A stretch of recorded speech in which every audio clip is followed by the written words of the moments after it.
ملخص أحداث وأخبار النهاردة، جايب لك معلومات دقيقة وملخص الأحداث. قبل أي حاجة معلم، ما تنساش تصلي على النبي محمد صلى الله عليه وسلم وترزع اللايك الجميل بتاعك والاشتراك في القناة. ولو بتتفرج على الفيسبوك المتابعة مش هتكلفك حاجة، ادعمني. بالنسبة للأخبار تابع معايا. أول حاجة هنتكلم عن نتائج مباريات كأس العرب. انتهت مباراة الجزائر ضد السودان بالتعادل السلبي 0-0. أيضا نهاية مباراة العراق بفوز العراق 2-1 على البحرين. أيضا انتهت مباراة الأردن ضد الإمارات بفوز الأردن على الإمارات بنتيجة 2-1. بالنسبة للأحداث والأخبار اللي حصلت النهاردة، تقارير مروان عطية يلوح بالرحيل عن الأهلي. اللاعب يقدم عروضا للرحيل في يناير للضغط من أجل زيادة راتبه. مروان عطية تواصل مع وليد صلاح الدين وأبلغه بتلقيه عدة عروض خليجية. اللاعب أكد أن العروض مقدمة أمامه سيحصل خلالها على 4 أضعاف راتبه في النادي. سيكون هناك جلسة بين مروان عطية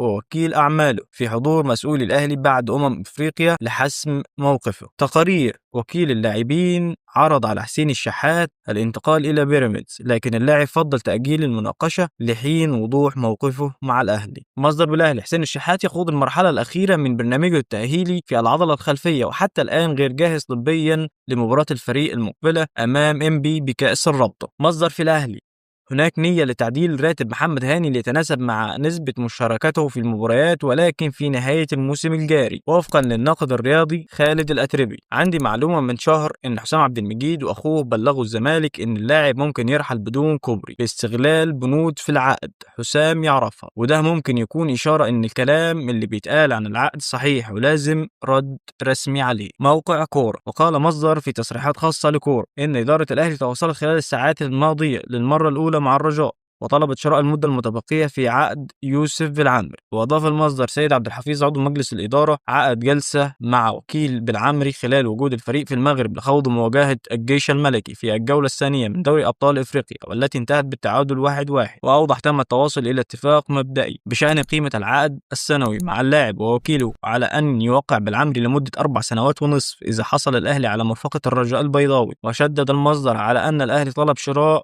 الأشهر الستة المتبقية في عقد يوسف بالعمري مقابل مبلغ مالي وصل ل$500,000. قرير: هناك تواصل من جانب بعض لاعبي الزمالك مع صلاح مزق لإقناعه بالعودة إلى الفريق والتراجع عن فسخ العقد. رسميا الاتحاد الدولي لكرة القدم يعلن إيقاف قيد جديد للزمالك لمدة 3 فترات، ليرتفع القضايا المتسببة في إيقاف القيد إلى 6 قضايا، وسبب إيقاف هذه المرة هو فرجاني ساسي، حيث أن الزمالك مطالب بدفع $800,000 للاعب بسبب الفوائد. تقارير: محمد شريف اعتذر لحلمي طولان مدرب منتخب مصر الثاني بعد رد فعله الغاضب بعد تبديله في مباراة الكويت. القاهرة 24: كريم فؤاد أصيب بكدمة في الركبة خلال مران منتخب مصر المشارك في كأس العرب، حالة اللاعب مطمئنة وسيخضع للمزيد من الفحوصات الطبية خلال الساعات المقبلة. بس كده يا معلم، دي الأخبار الملخصة النهاردة. وشايف إن أنت استفدت من الفيديو، ما تنساش ترزع لايك الجميل والمتابعة. وقبل ما انهي الفيديو ما تنساش تصلي على النبي محمد صلى الله عليه وسلم. سلام.